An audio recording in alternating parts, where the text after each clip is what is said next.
There are many events that have shaped the Warhammer world.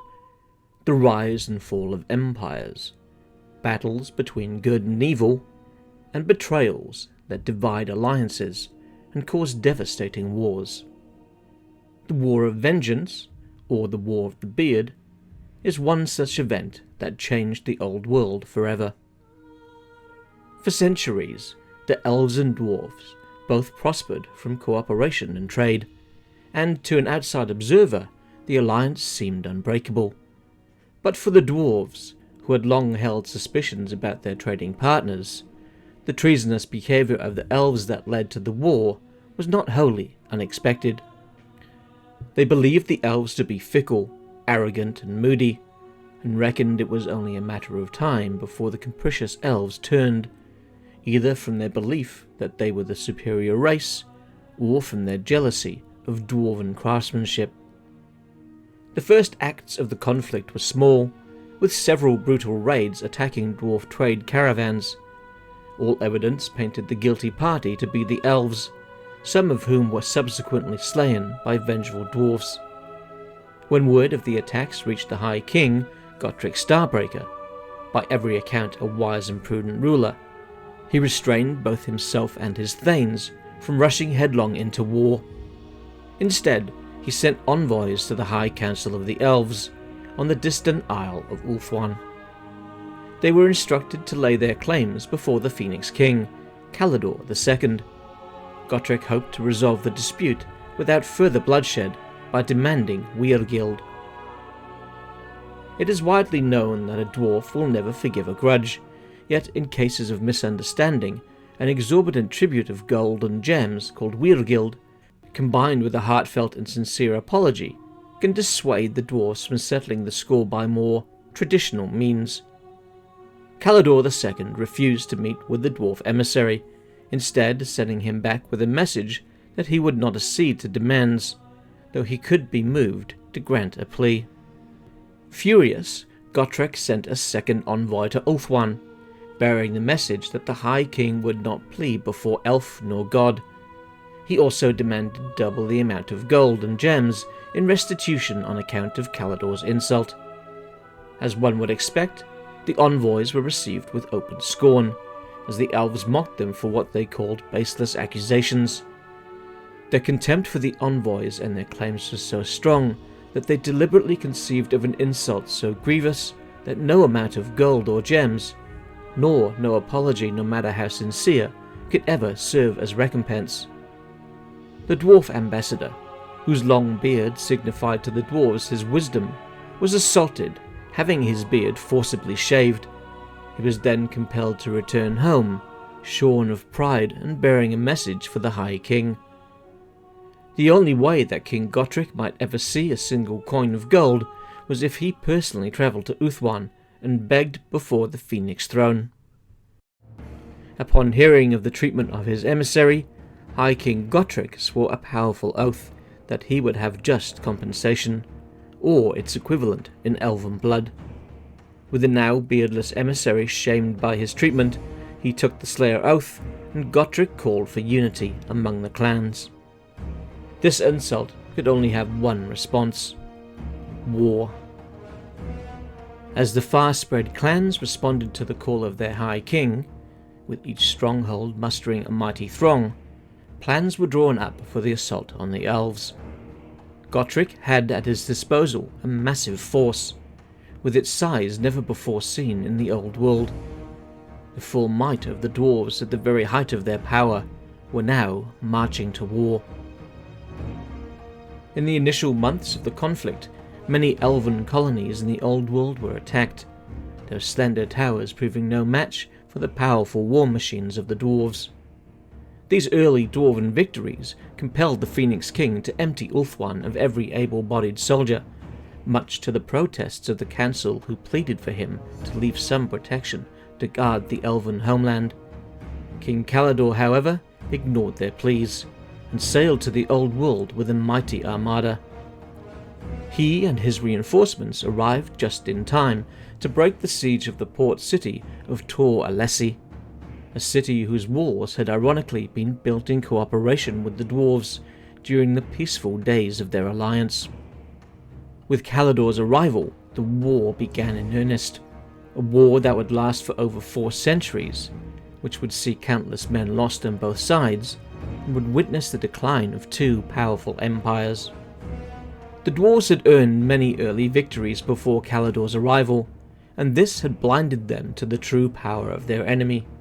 They had judged the strength of their foe by the least of the elven provinces, but now, with the assembled might of Ulthuan arrayed against them, it was clear that any perceived advantage was a mirage.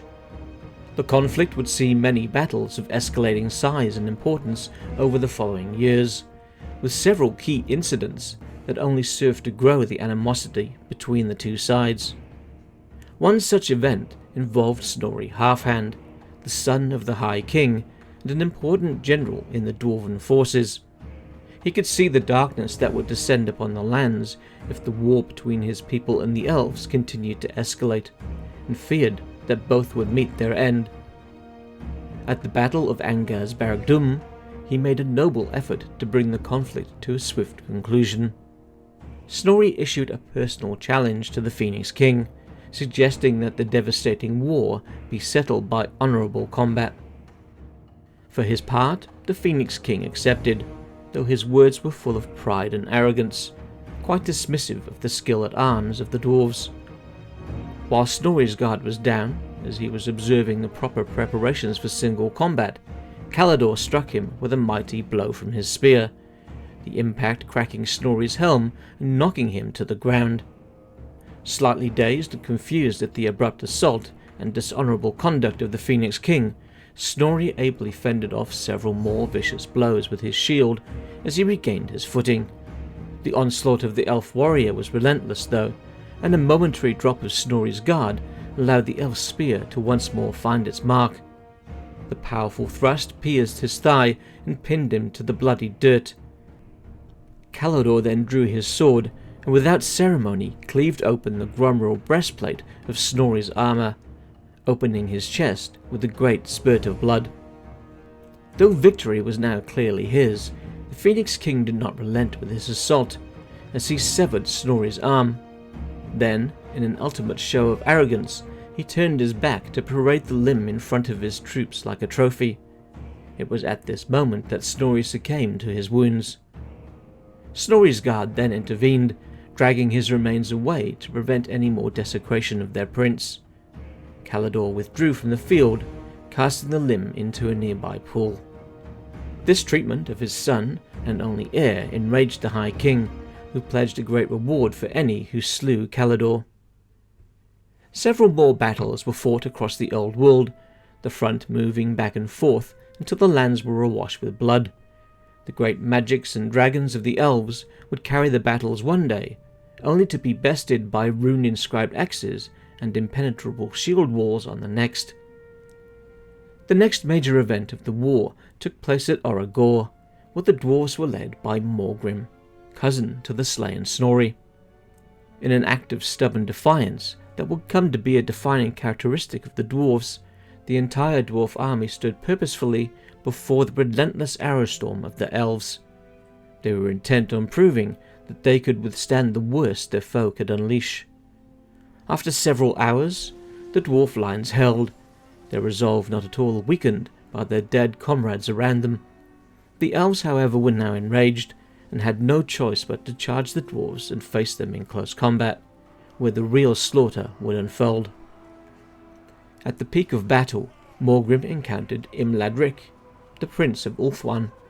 Angered over the treatment of his kin, he unleashed a barrage of blows against the elven prince, quickly overwhelming his defences and striking him down. This deed earned him great respect amongst the dwarves and the title of Elfdoom. As the years turned into decades, and the decades slipped into centuries, the elven armies broke impotently upon the strongholds of their foes. Yet for their part, the dwarves could not break their opponent and drive them off the continent. So the war dragged on, seemingly destined to remain a stalemate. Having grown weary of the conflict, driven partly by the loss of his son, Godric Starbreaker prepared for a final push. At the head of his throng which included several of the major clans, he managed to push the Elves back to the port city of Alessi, besieging it for the 14th and final time. The attackers made numerous attempts to breach the walls, each time poking and prodding for weakness in the defences. Eventually, they found the weak point they had been looking for, and the walls were breached with the Elves and Calador unable to flee. The Phoenix King was forced to face Gotrek in personal combat. For hours the pair duelled, neither scoring any blows of consequence. But as time went on, the Elf King's fortitude began to fail. With a rare opening, Gotrek shattered his foe's sword with a well-placed hammer blow. He then pressed his advantage, forcing the Phoenix King to his knees. Calador pleaded for mercy, but the High King carried a burden of vengeance, not just for his people, but for his son. As such, mercy was not his to give, and after one final swing of his hammer, the fight was over, with Calador II laying dead at his feet.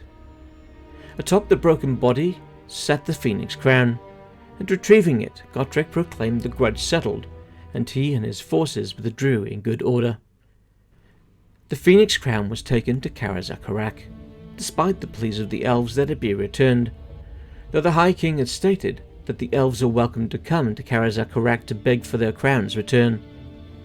The surviving Elf forces instead withdrew from the Old World, their armies and arrogance shattered in defeat.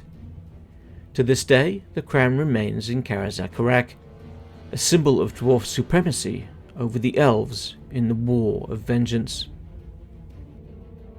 If you enjoyed this video, please like, share and subscribe. And if you have any requests for lore you'd like me to cover, just leave a comment below. I've recently created my own Discord and encourage everyone to drop by and say hi. This is the place where you can get a glimpse of what's coming to the channel and catch up with the progress of my modding endeavours. As always, I'd like to give a shout out to my patrons for their continued support. Thanks to Hot Apple Pie and Solarith Magnetar. I'm Grey Tiger.